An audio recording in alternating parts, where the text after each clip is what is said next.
پچھلی ویڈیوز میں ہم جیومیٹرک سیکوینسز کا ذکر کر چکے ہیں جنہیں ہم اس طرح پہچانتے ہیں کہ پہلی ٹرم کو کسی خاص نمبر کی بڑھتی ہوئی طاقت سے بتدریج ضرب دیا جا رہا ہوتا ہے اور یہ نمبر کامن ریشو یا مشترکہ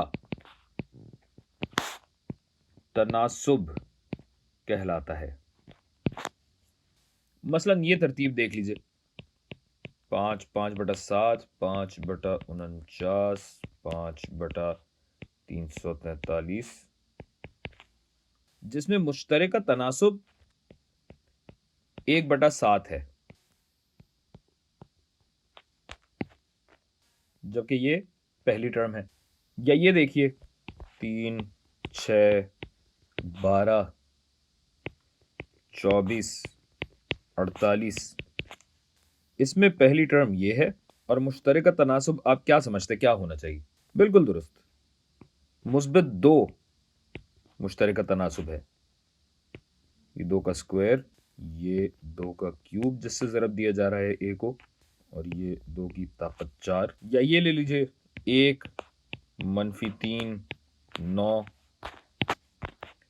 9 -27 81 وغیرہ۔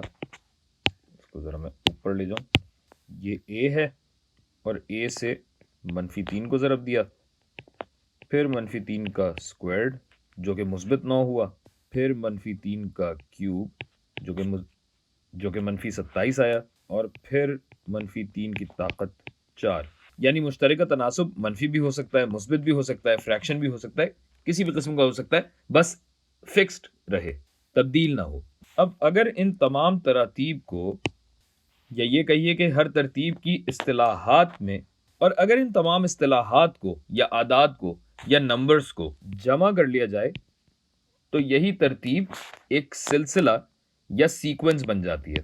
مثلا 1 جمع -3 جمع 9 جمع -27 جمع 81 اور یہ چلتا جائے گا۔ تو اگر اسی بات کو میں ایک جنرل شکل میں لکھنے کی کوشش کروں تو یہ سلسلہ بنے گا: پہلی اصطلاح جمع AR⁴ اور یہاں پہ کیا ہو رہا ہے؟ R کی پاور 0 ہے، AR کا اسکوائر، AR کا کیوب، AR کی طاقت 4 اور یہ چلتا جائے۔ اور اگر اس پوری چیز کو اور مختصر کرنا چاہوں تو میں سم نوٹیشن میں بھی لکھ سکتا ہوں، جہاں پہ ہو یہ رہا ہے کہ A ضرب R کی طاقت کو میں K لکھ دیتا ہوں، اور یہ K جو ہے جیسا کہ آپ دیکھ سکتے ہیں یہ 0 سے شروع ہوتا ہے، کہاں تک جاتا ہے؟ N تک جاتا ہے، جتنی بھی ٹرمز ہوں، اور چونکہ یہ لامحدود سلسلہ ہے تو یہ N تک نہیں، یہ انفائنائٹ تک جائے گا۔ اور اگر یہاں آخری اصطلاح دی ہوئی ہو AR⁴ N تو یہ N تک جائے گا۔ بس اتنی سی بات تھی۔